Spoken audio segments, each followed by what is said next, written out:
Asis dari pelagita.id atau juga pengelola akun YouTube Pelagita Hub. Banyak, Dosen saya di Ilmu dan Teknologi Kelautan Unhas. Saya 9. Beliau waktu itu mengampu mata kuliah toksikologi atau apa sih? Pencemaran laut Dan termasuk parasit ya untuk biota batik. Lama saya ketemu ini berubah sekali ini. Rambut sudah putih semua. Rambut sudah putih. Ya. Saya ingin mengetahui sebenarnya karena beliau adalah anggota TGUPP, Tim Gubernur untuk Percepatan Pembangunan di bidang atau yang mengurusi perikanan. Keahlian beliau yang saya tahu terkait bagaimana kontribusinya sebagai expert begitu untuk budidaya udang ya. Cocok itu, Prof. Ya. Apa yang kita lihat sebenarnya dengan potensi atau isu lah ya terkait udang sulsel sebenarnya seperti apa ini, Prof? Baik, ya terima kasih banyak Pak Komarudin atas kesempatan ini. Saya kira merupakan suatu kesempatan sangat baik untuk bisa berbincang-bincang terhadap masalah udang ini. Saya terlibat di Dinas Perikanan itu sejak saya lulus dari Jepang sejak tahun 2002. Sudah terlibat kita dalam percepatan produksi udang. Nah, di situ kita memulai bekerja sama dengan semua stakeholder yang ada di Sulawesi Selatan itu bagaimana supaya membangkitkan udang untuk meningkatkan produktivitas tambak yang selama ini ada, karena selama ini produktivitas tambak itu diharapkan untuk bisa meningkat, apalagi kalau misalnya target produksi misalnya sekitar 1 ton per hektar ya, itu luar biasa sebetulnya pendapatan masyarakat bisa kita tingkatkan kalau bisa kita mencapai target tersebut. Selama ini kan di bawah hanya mungkin 100 kilo per hektar, itu kan sangat sedikit, dan itu diharapkan kita bisa meningkatkan itu. Nah, berusahalah kita untuk melakukan pendekatan, menerapkan prinsip aquaculture yang baik dan benar ya, best management practice, better management practice melalui pendekatan kawasan. Itu dulu yang kita memulai itu. Pendekatan kawasan, Pendekatan kawasan, karena itu banyak kelebihannya, karena dengan pendekatan kawasan juga masyarakat bisa bekerja sama dengan baik, memahami prinsip-prinsip aquaculture dengan benar, merasa bertanggung jawab terhadap hal-hal apa yang diperlukan untuk bisa mendapatkan hasil yang baik. Misalnya bagaimana tentang kondisi tambaknya internal, bagaimana masalah tambak eksternal di luar mengenai saluran-saluran. Itu kalau dengan kelompok itu bisa saling bertanggung jawab terhadap perbaikan apa yang bisa mempengaruhi nanti dalam proses pertambakan. Terkait kawasan, Prof, ini kan tadi kita bilang sejak 2002 itu sudah ikut mendalami ya tentang isu-isu terkait udang di Sulsel. Kemudian tentang pendekatan kawasan, saya juga merasa ini kayaknya pendekatan baru atau gimana ya, atau dulu tidak begitu? Dulu sebetulnya masih belum begitu bersemangat melakukan hal itu. Ada kelompok-kelompok masih melakukan sendiri-sendiri. Tapi dengan pendekatan kawasan itu diharapkan ada kelompok di masyarakat membentuk kelompok. Jadi kelompok itulah nanti dalam suatu kawasan itu ya, dalam satu kawasan bisa bekerja sama. Yang banyak keunggulannya di situ. Dalam hal misalnya pengadaan benih, itu sudah dia bisa memiliki power, paling tidak bisa mendapatkan benih yang bagus dengan jumlah yang besar dalam satu kawasan. Itu pertama. Yang kedua, manakala ada terjadi masalah, dia harus merasa bertanggung jawab. Misalnya terjadi kasus penyakit misalnya di suatu lahan tertentu, maka dia harus memberikan isyarat bahwa di petak ini ada masalah, sehingga diberikan tanda baru supaya dia tidak menyebar kemana-mana itu penyakit manakala itu muncul. Jadi itu sudah kelebihan-kelebihan yang bisa didapatkan. Selain itu, bagaimana dia menerapkan sebetulnya secara bersama-sama namanya best management practice, bagaimana melakukan melakukan kegiatan budidaya yang benar, itu sebetulnya intinya. Nah, kegiatan budidaya yang baik dan benar itu adalah bermula dari pengadaan bibit. Di bibit saja itu dari hatchery kita harus bisa bereksplorasi. Di hatchery juga itu harus bisa mendapatkan induk yang berkualitas. Yang pertama. Yang kedua, itu bagaimana mempersiapkan lahannya dengan baik ya. Mempersiapkan lahannya dengan baik sesuai dengan prosedur, misalnya mulai persiapan lahan itu juga luar biasa ininya ya. Hal-hal yang harus diperbaiki, disiapkan.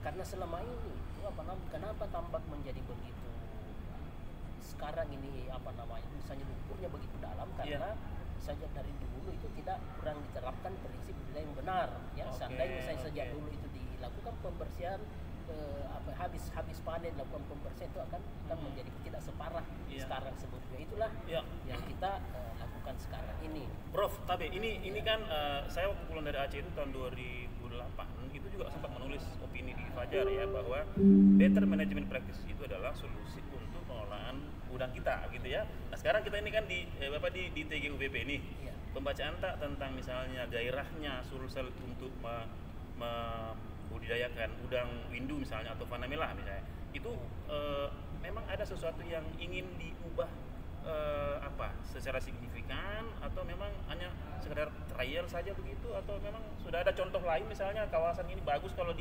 dijadikan pendekatan gitu, ada contoh? Jadi atau harus ada terobosan. Oke. Nah, kita lihat apa faktor pembatas selama ini yang membuat kita menjadi kurang begitu bisa meningkatkan produktivitas. Nah itu kita sudah identifikasi sebetulnya. Kita sudah lihat apa-apa. Yang pertama adalah persoalan bibit tadi. Hasil penelitian sebetulnya untuk kasus udang windu ya, kita berbicara udang windu dulu ya, kalau misalnya Paname juga itu lagi. Jadi ada perbedaan sebetulnya. Kalau udang windu kan salah satu kendalanya sebetulnya itu adalah karena induknya masih diambil dari alam, artinya ketergantungan dari alam. Sementara kualitas induk di alam juga itu sangat bervariasi, kadang baik kadang kurang baik, sehingga hasilnya pun juga bisa berfluktuasi. Dan hasil riset kalau kita baca di jurnal-jurnal dan hasil penelitian kami sendiri di tim kami di Unhas itu memperlihatkan bahwa tingkat infeksi virus sebetulnya pada induk itu juga sudah agak lumayan tinggi, bisa di atas 30%. Kalau tingkat infeksi di atas 30% sebetulnya masih ada sekitar 70% yang bersih, dan itulah sebetulnya kita mau seleksi. Jadi seleksi induk yang untuk kasus udang windu itu, seleksi induk itu sangat penting. Jadi hanya induk yang sehat lah yang harus kita gunakan di hatchery. Itu intinya. Dan di hatchery pun juga harus menerapkan prinsip-prinsip bagaimana melakukan batch hatchery, batch hatchery management, bagaimana mengelola hatchery secara baik. Ini Prof, ini sudah dikontribusikan, sudah diadopsi di Sulsel. Betul, itulah jadi dengan semangat kebangkitan udang itulah yang harus kita ini. Jadi harus kita yakinkan bahwa induk yang dipakai di hatchery akan kita gunakan nanti tambah itu adalah berasal dari induk yang berkualitas tinggi. Nah itu kita terapkan begitu.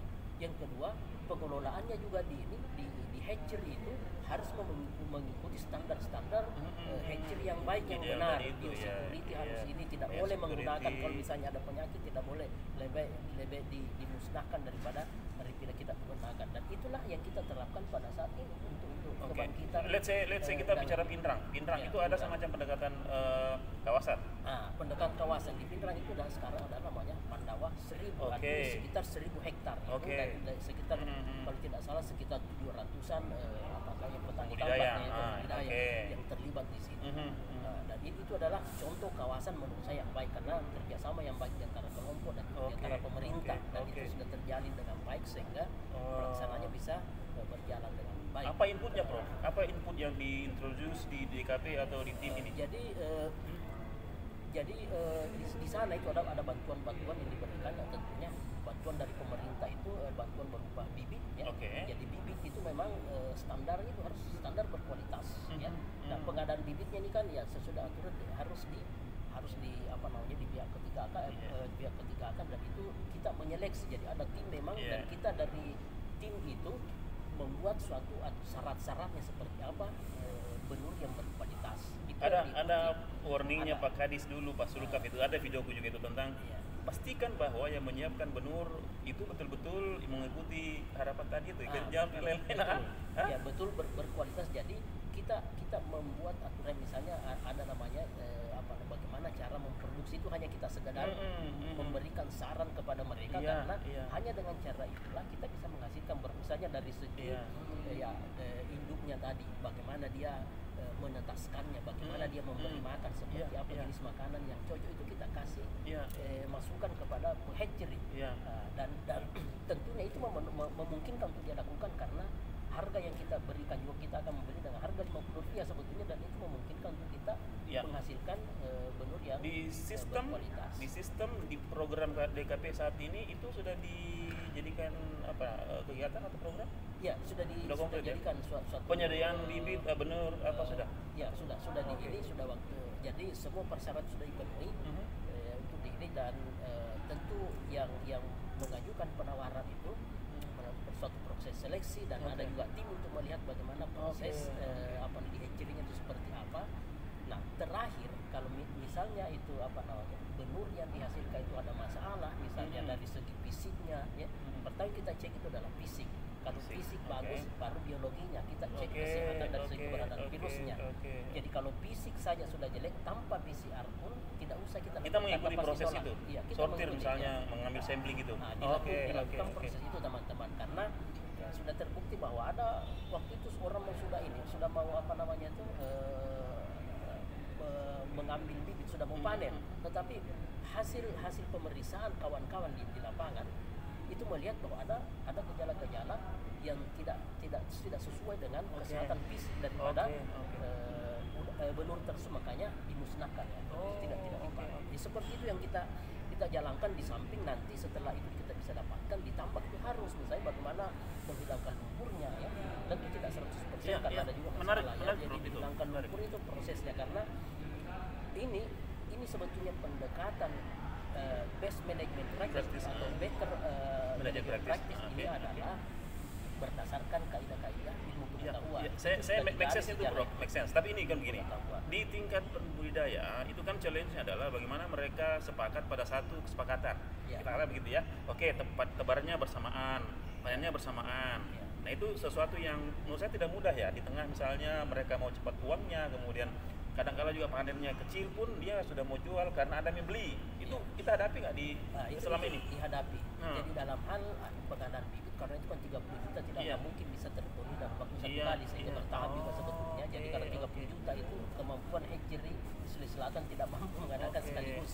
Dan juga ketersediaan ditambah. Kesiapan lahan ditambah karena harus pas. Artinya untuk time frame-nya susah dong. Itu sudah agak tidak mudah. Sebetulnya secara di atas kertas bisa kita buat, tetapi di lapangan itu kadang-kadang tidak sesuai. Kita cek ini belum siap lahannya gitu kan, misalnya ketinggian tambahnya, warna airnya cocok masih begitu, semua harus itu di dalam SOP atau di dalam prosedur best management practice itu sudah jelas sebetulnya seperti apa lahan yang baik itu seperti apa, persiapannya seperti apa. Nah, itu kadang-kadang 30 juta benur tidak akan mungkin bisa dipenuhi dalam waktu sekaligus. Itu Prof. Itu menarik, Prof. Jadi challenge-nya adalah untuk teman-teman, ini kan kita kan jadi membaca ya bahwa challenge untuk misalnya mengadopsi BMP itu tidak mudah ya. Yang kedua, kapasitas di tingkat pembudidaya kan ya, ada tadi berapa? 700 kakak berapa? Ya, 700 kakak itu kan juga susah untuk dikonsolidasi ya. Mereka punya kepentingan lain yang bisa saja sudah. Nah, saya tahu tahun lalu itu kan agak kesulitan gini yang udang windu itu tuh untuk misalnya produksi maksimum karena pertama curah hujan atau apa. Tahun ini gimana, Prof? Nah, tahun ini mungkin tidak akan separah dengan sebelumnya, karena itu sebelumnya memang kasus-kasus khusus itu yang tahun lalu itu memang luar biasa, memang kebetulan pasang tertinggi, terus juga hujan terus menerus, itu terjadilah banjir. Menurut prediksi BMKG di daerah Pindrang itu hujan menengah di sana, tetapi tetap kita waspada, tetap orang-orang waspada di sana, terutama untuk mempersiapkan sebelumnya ininya kalau misalnya tersumbat itu kan pergerakan air menjadi terganggu, dan alhamdulillah bersama semua pihak di sana, dinas perikanan juga, atau apa di sana, kalau diberikan ada keluhan dari masyarakat itu saya lihat dia bisa ini pergi misalnya muara tersumbat udah bisa kita bantu untuk perbaiki. Prof, terakhir kalau misalnya saya minta Ki menyebutkan kira-kira 3 challenge terbesar untuk mendorong misalnya revitalisasi udang windu Sulsel atau Faname in general, kira-kira 3 itu apa yang harus menjadi concern semua pihak? Yang pertama adalah masalah kualitas benur, ini sangat penting. Kualitas benur. Tidak boleh tidak. Harus. Yang kedua adalah persiapan tambak yang baik. Tambak yang baik. Lumpur yang terlalu banyak tidak boleh banyak. Dan itu saya kira masyarakat tidak dia memiliki kelemahan untuk bisa mengatasinya. Yang ketiga adalah persoalan eksternal, salurannya dia harus jangan. Saya kira kuncinya ya. Di Pindrang katanya banyak juga misalnya pencemar dari yang masuk itu ya. Di irigasi kan? Ada juga menurut informasi, tetapi itu perlu semua diteliti, dan saya dengar bahwa ada hambatan seperti orang-orang di sana mencurigai bahwa ada pencemaran, sehingga jalan yang dilakukan adalah mengalihkan salurannya, mengalihkan sumber airnya. Iya. Dan sementara yang kasus itu tetap didirikan secara tentu diplomasi di Iya. masyarakat, bagaimana cara supaya tidak ada saling mencurigai mengenai Iya. adanya pencemaran. Tapi ada indikasi karena itu, dan saya kira sekarang sudah ditangani oleh Ya, pihak-pihak. Pak Gubernur akan selesai 2023 tahun depan. Ada sesuatu yang mungkin good news untuk misalnya hasil fasilitasi programnya melalui Undang Windu yang kita ingin bilang? Kira-kira? Saya kira untuk Udang Windu ini kalau menurut prediksi luar biasa sebetulnya dengan investasi yang diberikan. Jadi mungkin pemerintah sekitar keluarkan itu adalah sekitar kalau tidak salah 2 miliar atau 3 miliar begitu investasi yang diberikan. Tetapi kalau dia lihat dari hasilnya dibanding hasilnya tahun lalu lebih 100 ton, itu sudah luar biasa kali 80.000 kan sudah luar biasa sebetulnya. Oke. Untuk revenue ya, kita gitu ya. Sekarang kalau misalnya itu kalau bisa misalnya 300 ton, ini luar biasa. Ya, berarti nambah lagi. Saya kalau seperti itu, maka kita akan lihat maka pendapatan masyarakat akan bisa bergairah lagi, maka orang semangat untuk melakukan kegiatan budaya semakin meningkat lagi. Apalagi sekarang saya dengar sudah ada juga pihak-pihak tertentu yang bisa menyiapkan bibit yang berkualitas tinggi sekarang, meskipun harganya lebih tinggi, tapi sudah tersedia. Jadi itu menjadi pilihan bagi masyarakat untuk Perlu kolaborasi ke depan dengan pihak-pihak tertentu ya. dengan hatchery tertentu untuk bisa hasilkan. Oke. Teman-teman sekalian, optimisme disampaikan oleh Prof. Dr. Insinyur Hilal Ansari, Guru Besar Fakultas Ilmu Kelautan dan Perikanan Unhas, terkait Udang Windu di Sulawesi Selatan, termasuk Udang Faname. Ada 3 poin tadi disampaikan untuk yang bisa menjadi concern kita supaya ke depan budidaya dan pengembangan perikanan udang ini bisa maksimum di Sulawesi Selatan.